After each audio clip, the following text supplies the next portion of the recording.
Eu sempre tive muita proximidade com história, com livro, mas a primeira mesmo que eu tenho são as histórias que tinham numa...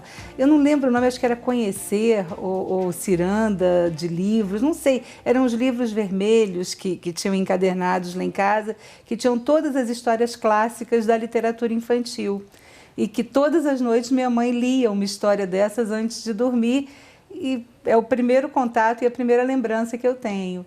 Você tinha mais ou menos que idade? Ah, bem nova, assim. Isso era coisa de 4, 5 anos. Engraçado que eu tenho muitas lembranças da minha vida começam com a leitura.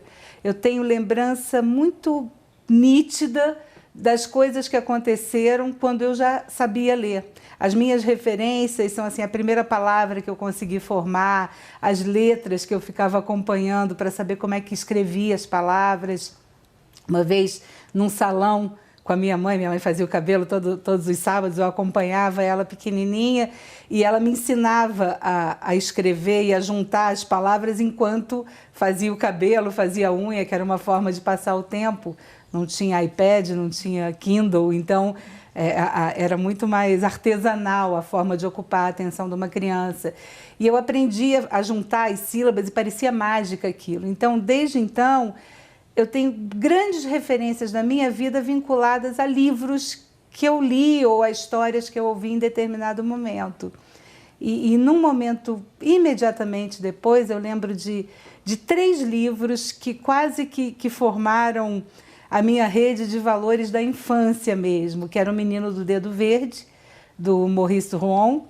Eu escrevi um trabalho sobre esse livro, eu acho que tinha uns 7 ou 8 anos, e o Vasconcelos, que escreveu o Meu Pé de Laranja Lima, ele veio a Petrópolis para um evento no Colégio São José, era um evento de literatura, e eu escrevi um trabalho sobre O Menino do Dedo Verde e ganhei o prêmio que foi entregue por eles, é Mauro de Vasconcelos.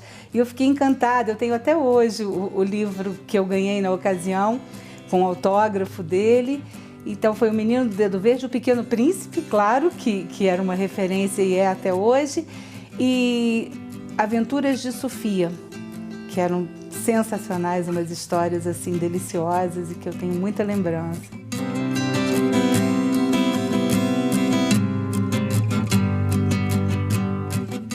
Não é possível que a gente, em uma vida, experimente tudo o que tem de humano para experimentar. E a gente acaba vivendo, de alguma forma, por meio das histórias que se lê. Principalmente ficção, literatura de ficção, adoro romance. Então, a possibilidade de enxergar outros mundos, outras experiências, outras dores, paixões, isso só com a literatura, porque ninguém consegue, numa vida curta como a nossa, experimentar tudo isso. Então, é quase que uma forma real, né, e concreta de ter essa experiência por meio de histórias. Então, isso para mim é mágico. Hoje eu não consigo imaginar em alguma maneira de pensar a vida ou de organizar as minhas inquietações ou as minhas angústias que não passe pela escrita, por arrumar um texto. Parece que eu vou organizando o meu pensamento quando eu escrevo.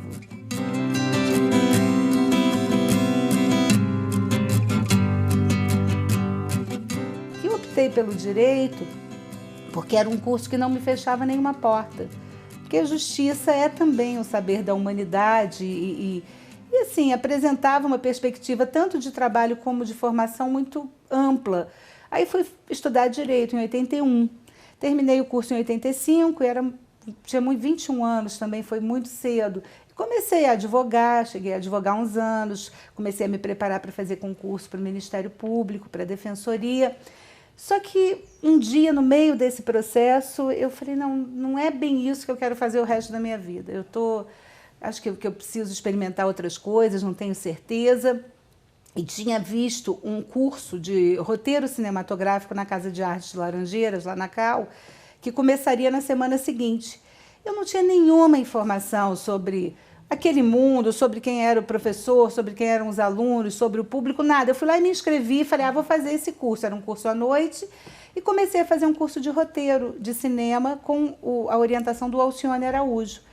E o Alcione era um roteirista, escritor, um pensador assim maravilhoso que nós infelizmente perdemos, mas ele deu esse curso na Cal e era um grupo eclético, tinha de tudo, tinha médico, pessoal que trabalhava com informática, produtores, fotógrafos, mas não era um curso fechado para roteiristas. E nos reunimos durante muitos anos, mesmo depois que terminou o curso da Cal, nós continuamos nos reunindo na casa do Alcione, sob a orientação dele, durante mais de 5 anos. E foi nesse espaço que eu acabei tendo a minha formação mesmo nas artes, na literatura, no teatro, no cinema, porque durante 5 anos nós fizemos todas essas leituras. Eu brinco dizendo que a minha formação acadêmica passou por esse momento, porque era muito livre o conhecimento, então nós discutíamos todos os clássicos, e era um grupo muito bacana, muito misturado, então era fácil que o pensamento viesse de vários olhares, e começamos a produzir textos, escrever, e durou 5 anos esse processo. Durante esse período aí eu já me distanciei do direito, trabalhei, tive uma livraria, que era um bar, com galeria de arte, que era em Botafogo, chamava Avatar, e depois trabalhei com produção de teatro, tive muita sorte nesse momento, trabalhei com pessoas muito legais, com Rubens Correia, Derbal Freire Filho, Amir Haddad, o Luiz Arthur Nunes, então foi um privilégio, assim, esses presentes que a vida me deu e que de alguma forma colocou na minha frente. E eu tinha curiosidade, fui fazendo isso num momento que eu ainda não precisava me ocupar da sobrevivência, né? Eu tinha 20 e poucos anos, era possível fazer isso tudo com o suporte material que eu tinha em casa. E depois, já casada, quando eu comecei a pensar em filhos, em estabilidade, aí eu resolvi voltar para o direito e me preparei para fazer um concurso e nunca tinha me distanciado de verdade desse mundo. E o meu marido até brincava, porque falava assim, você adora direito, toda vez que você encontra seus amigos do meio jurídico, você fica super empolgada, você gosta. Eu realmente gostava, porque a gente não precisa gostar de uma coisa só, né?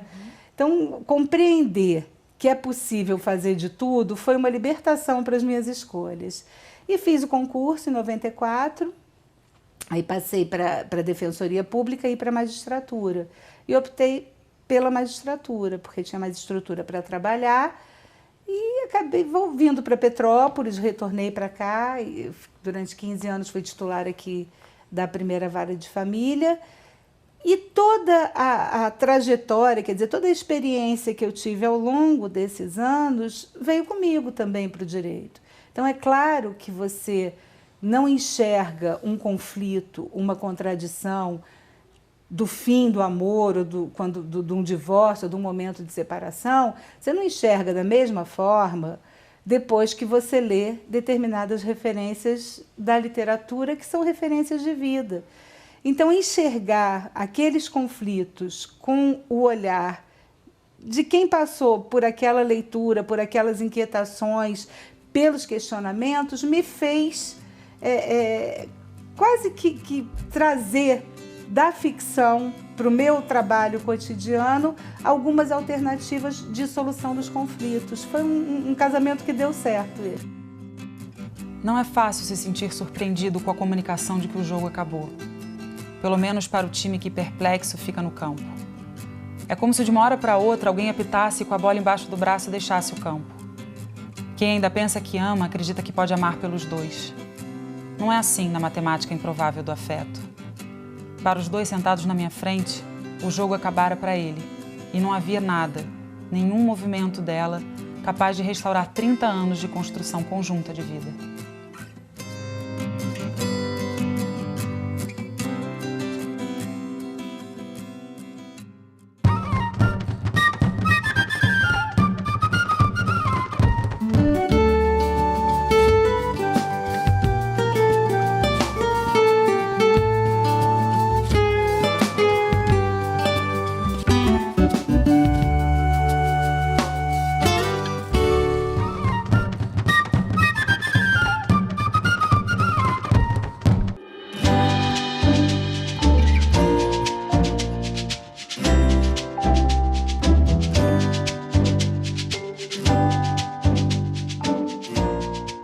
eu produzi um infantil primeiro, que era um teatro de bonecos com Cacá Sena, Alexandre Pring, que era um teatro de bonecos sobre os duendes, na época da Eco 92. Produzi 2 infantis. O outro quem dirigiu foi a Lúcia Coelho, quem fazia era Zezé Polessa e o filho dela, o João, era A Lenda das 7 Quedas, que a gente fez no Centro Cultural do Banco do Brasil. E a Lúcia é uma referência de teatro infantil até hoje. Produziu Em Nome do Pai, que o Rubens Correia dirigia, quem fazia era o Zé de Abreu e o Felipe Martins. E era uma peça lindíssima, o texto do Alcione, música do João Carlos Assis Brasil, também foi no Centro Cultural do Banco do Brasil. Do Alcione também produzia Caravana da Ilusão, Luiz Arthur Nunes, que fez a direção, era com Edwin Luiz e Cláudio Alencar, Carolina Guiar, o Marcos Breda, Ângel Palomero. Essa peça era linda, ficou em cartaz lá no Teatro da Caixa, que era ali na Rua México, já mudou tantas vezes, era o Nelson Rodrigues, e já mudou tantas vezes de nome, hoje é o Teatro da Caixa. Fiz a pré-produção do Carteiro e o Poeta, que aí foi num período que eu já estava voltando para Petrópolis, me preparando para vir para cá, e acabou estreando com a direção do Aderbal. A Maria Helena, que era minha sócia, fez. E aqui em Petrópolis eu fiz um Festival Internacional de Teatro de Rua. Antes disso, teve uma peça que eu produzi com a Miradade, que era um texto do Wilson Saião, com a Wanda Lacerda, Dio Costa e o Ricardo Petralha.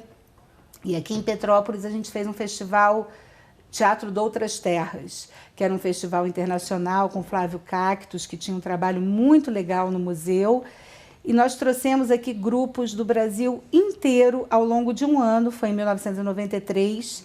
O Romeu e Julieta do Galpão foi feito dentro do museu. Nós reproduzimos aqui Um Tiro que Mudou a História, que era uma peça que se passava dentro do Palácio do Catete, que era a última noite do Getúlio Vargas, que o Aderbal dirigiu. Nós fizemos aqui no Palácio Rio Negro, que era onde o Getúlio passava as férias. E eram grupos maravilhosos, Tascabile, do Emonte. Foi um festival de fôlego, assim, que a gente precisava repetir e reproduzir aqui na cidade.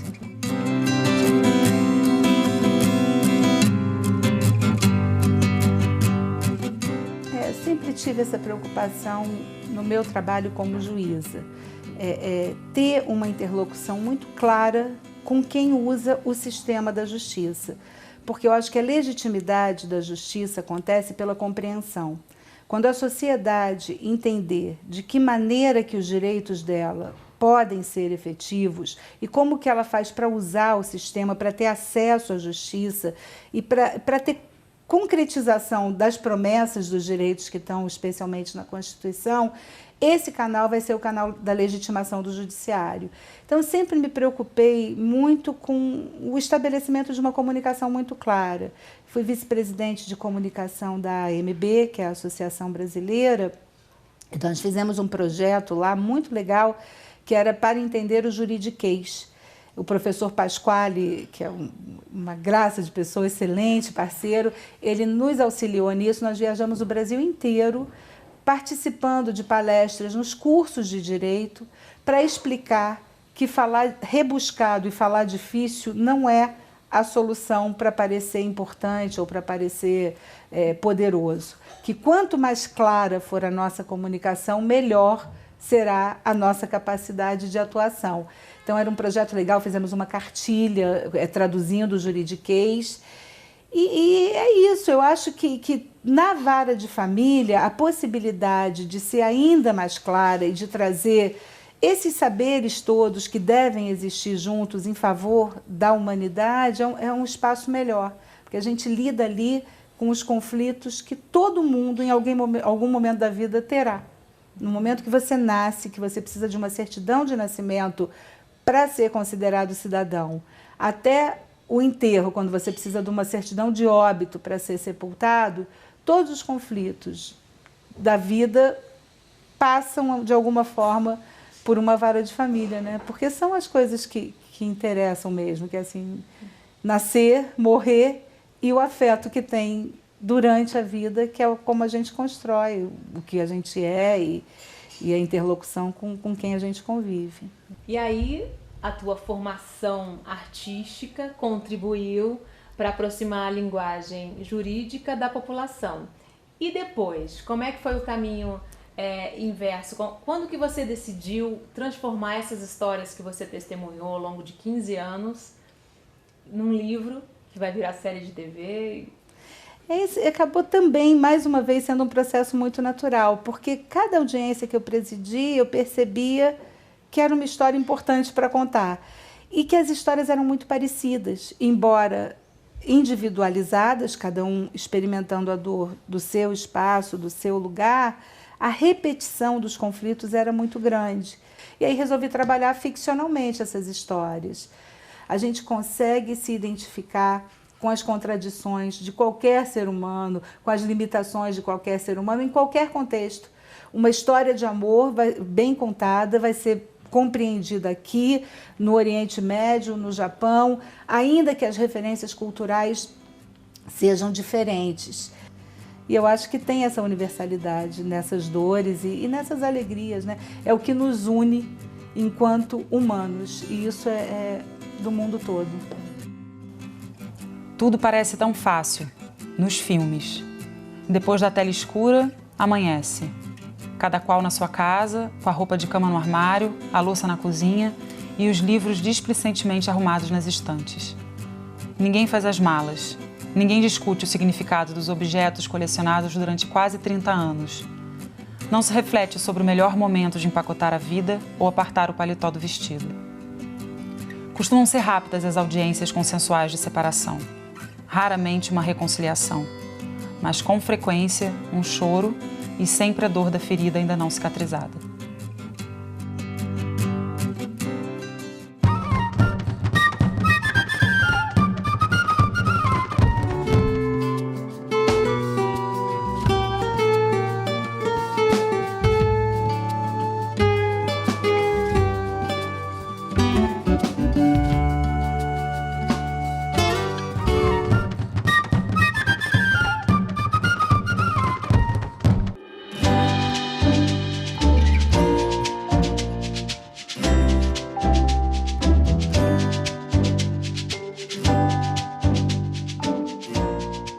Procurei selecionar algumas cenas que me impactaram e que eram inesquecíveis, reproduzir algumas cenas em algumas histórias e algumas histórias muito repetidas, assim, de pessoas que acreditam que podem investir numa relação sozinha, sem que o outro queira, pessoas ciumentas que não conseguem enxergar o quanto o ciúme pode ser danoso para um relacionamento, pessoas que perdem a capacidade de raciocinar num momento passional e esquecem que há consequências de um relacionamento que transbordam a questão individual do afeto, e do amor e da paixão, que são os filhos, que é o patrimônio, que são coisas objetivas que precisam ser pensadas e não resolvidas com o fígado, né? Então, fiz uma seleção dessas histórias que eram as mais repetidas e escrevi com cenas que eu achava que eram cenas que me impactaram e que eu gostaria de compartilhar com as pessoas, para que se criasse, primeiro assim, uma desmistificação do que acontece numa vara de família, porque tem uma grande curiosidade das pessoas que vão à justiça, especialmente numa vara de família, com relação ao julgamento que vem de um juiz que vai julgar o seu conflito. Então, desmistificar isso e assim, deixar muito claro que em momento nenhum é função do juiz julgar moralmente quem vai à justiça. O juiz tem uma função de Estado e, como função de Estado, ele está ali para garantir o direito dos vulneráveis, que são as crianças e os idosos, e para amenizar os conflitos dos adultos, tentando restabelecer um mínimo de ambiente pacífico, porque isso diz respeito à pacificação da sociedade.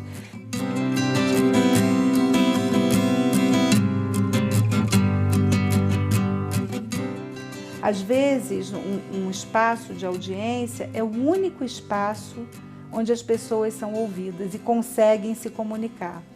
Então, tem que ter muita delicadeza para lidar com esse conflito nesse espaço. Eu já comecei audiências difíceis com pessoas assim quase sentadas de costas umas para as outras e terminei com algum caminho possível. Não tem assim grandes reconciliações. A gente fica achando que o bom do amor que acaba é o recomeço do mesmo amor, e nem sempre é assim na vida. Tem amores que são possíveis, tem amores que não são possíveis, e diagnosticar o momento que o amor acaba é muito difícil, porque não é igual o começo de namoro, né, que todo mundo sabe quando começa. O fim do amor não é um processo que tem um dia marcado, hoje acabou, hoje eu não te amo mais, ou às 7h37 eu deixei de te amar. Não é assim que funciona. E tem toda uma vida que vem a reboque de um afeto e que precisa ser solucionada para que termine, para que as pessoas possam seguir adiante. Nem sempre isso é um processo fácil. Aliás, na maioria das vezes não é. No cinema pode ser, mas na vida real não. Então, ouvindo essas histórias, com a reprodução de todas essas dores, o que eu percebo é que o leitor acaba se sentindo menos solitário na experiência que ele eventualmente teve ou tem do fim do amor.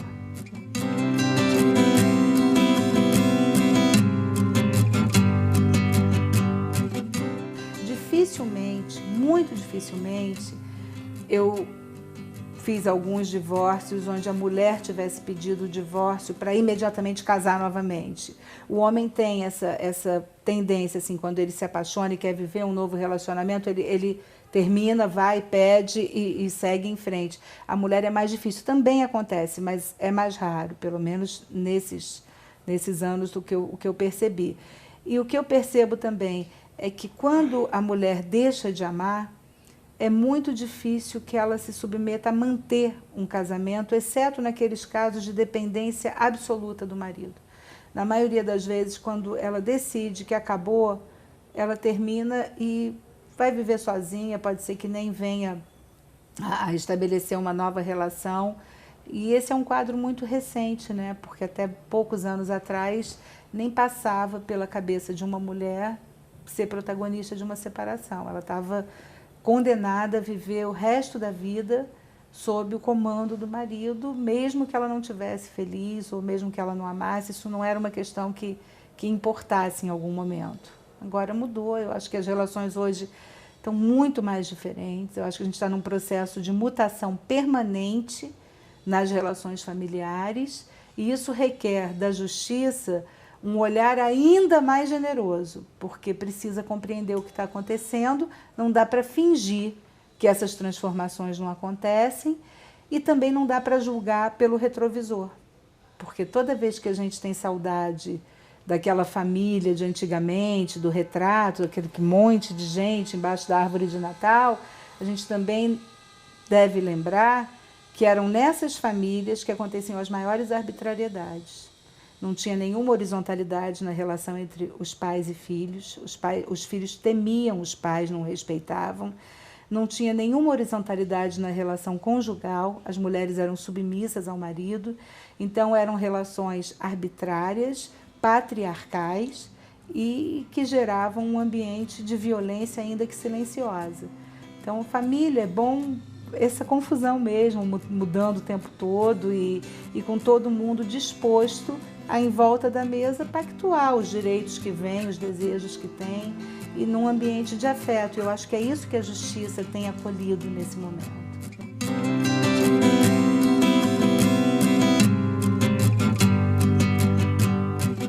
Acho que nós estamos sempre idealizando um modelo de perfeição que nunca acontecerá. Nunca houve uma família perfeita e nunca haverá uma família perfeita, isso é óbvio. Nós somos humanos contraditórios, precários, cheios de angústia, de dúvidas, nós não somos perfeitos. Então, se nós não somos perfeitos, que grupo terá essa perfeição? Nenhum. Então, nós temos sempre famílias possíveis. Nesse contexto, eu enxergo hoje o afeto como um elemento muito mais presente nos núcleos familiares, inclusive com reconhecimento da justiça e do Estado. Hoje o Estado faz reconhecimento de paternidade socioafetiva.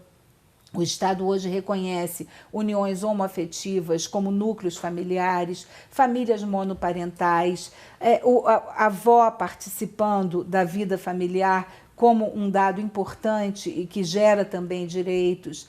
As relações de novos casamentos garantindo à criança um acesso a múltiplas referências, não só ao pai e à mãe, mas também ao padrasto e à madrasta.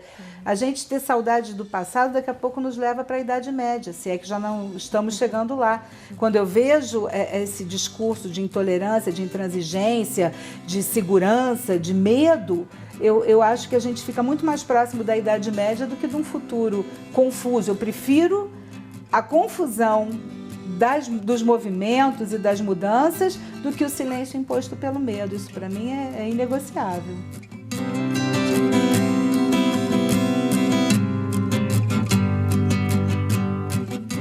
É um momento muito rico e muito feliz. Assim, eu não estou participando da elaboração do roteiro, eu só vendi os direitos autorais para a realização da série. E o livro também está sendo adaptado para o teatro, ele vai ter uma adaptação para o teatro, que o André Paes Leme vai dirigir e a Bianca Ramoneda vai fazer. E eu acho legal que essas histórias tenham encontrado tantos caminhos. E eu fico muito emocionada quando eu recebo um retorno provocado por leitores, que o livro circula hoje no Brasil todo, e eu recebo e-mails e recebo mensagens no Facebook de pessoas que leram o livro, que se identificaram com as histórias, que se emocionaram, que de alguma forma transformaram a maneira de enxergar um conflito a partir dessas histórias. Eu acho que esse é o que pode ter de melhor quando a gente produz um livro, né, dessa natureza, é ver as histórias caminhando em cima das pernas e dá uma motivação. Eu estou com uma outra série já para sair esse ano, então eu fico feliz e me sinto muito privilegiada, porque em momento nenhum eu precisei abrir mão de nenhuma atividade profissional que eu gostasse para fazer outra. E isso porque todos esses saberes que de alguma forma se encontram e conversam, são saberes que dizem respeito à nossa humanidade. E eu acho que é importante que num momento que anda tudo tão fragmentado, que cada um quer focar mais no seu pedacinho e enxergar pouco o mundo, é importante que esses saberes venham todos juntos, porque são todos conhecimentos da racionalidade humana. E nós somos seres humanos melhores quando nós conseguimos criar um ambiente de interlocução desse conhecimento. Então eu fico feliz de ter conseguido e me sinto privilegiada, porque eu acho que todo mundo devia ter direito de trabalhar com o que dá prazer. E eu, felizmente, encontrei esse caminho.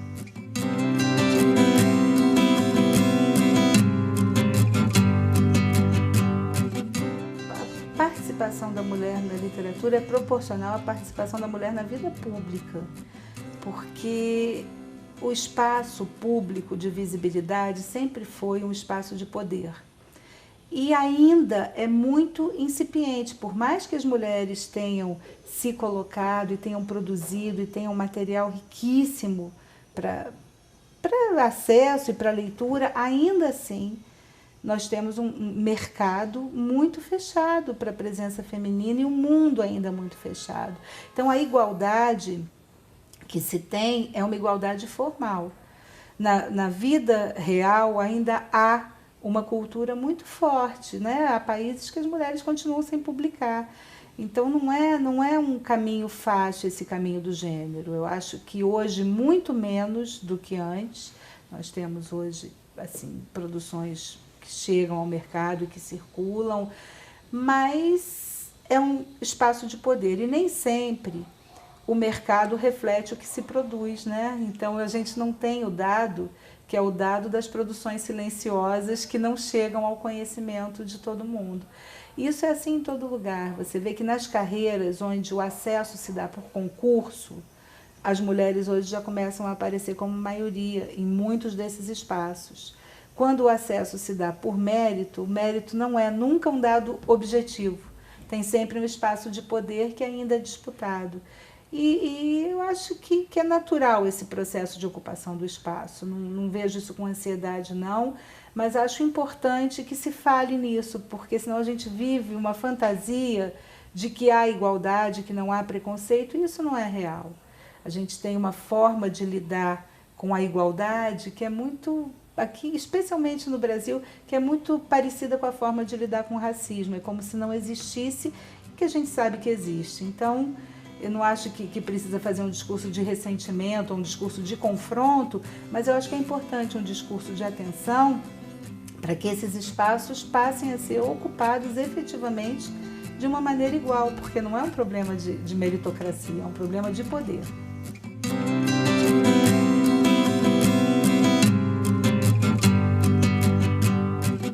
Me agrada muito quando eu leio um texto que tem um olhar feminino. Eu não consigo pensar a literatura brasileira sem a Clarice Lispector. Isso para mim é um buraco que eu não conseguiria imaginar que outro representante teria para produzir o que a Clarice produziu. Nélida Pinhon, Ana Maria Machado. Então é muito rico esse espaço. Eu acho que é a contribuição de um olhar que tem referências que são diferentes, os gêneros são diferentes. A igualdade que precisa ser garantida é a igualdade de direitos, mas a diferença do olhar é fundamental para pensar o mundo.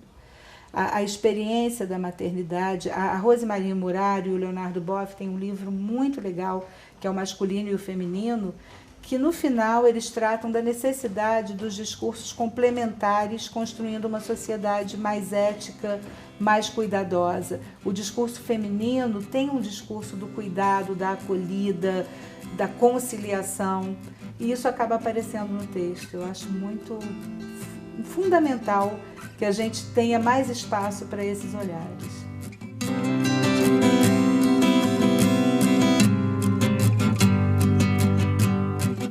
Eu trabalho a questão do justo e injusto sob o ponto de vista do direito. E eu percebia que a expectativa das pessoas quando chegam na vara de família é que a justiça seja feita. Todo mundo quer justiça. E aí eu comecei a questionar que justiça é essa que se quer. E a justiça que se quer é uma justiça que não existe, que é a justiça de acabar com a sensação de desamparo. E a sensação de desamparo é da nossa condição humana. Nós sempre estaremos desamparados, sempre. Ainda que num momento bom ou eventualmente feliz, nascer sozinho e morrer sozinho é um dado que não tem mudança e que não tem juiz no mundo que resolva. E o fim do amor é um desses momentos. Não tem juiz que obrigue alguém a voltar a amar. E essa expectativa de que a vida é justa e que vai resolver o problema da forma que eu espero não existe. Então, a vida não ser justa não significa que a vida não é boa, ou que não pode ter excelentes momentos, ou que não pode ser excepcional, ou que a gente reconheça momentos de alegria e felicidade.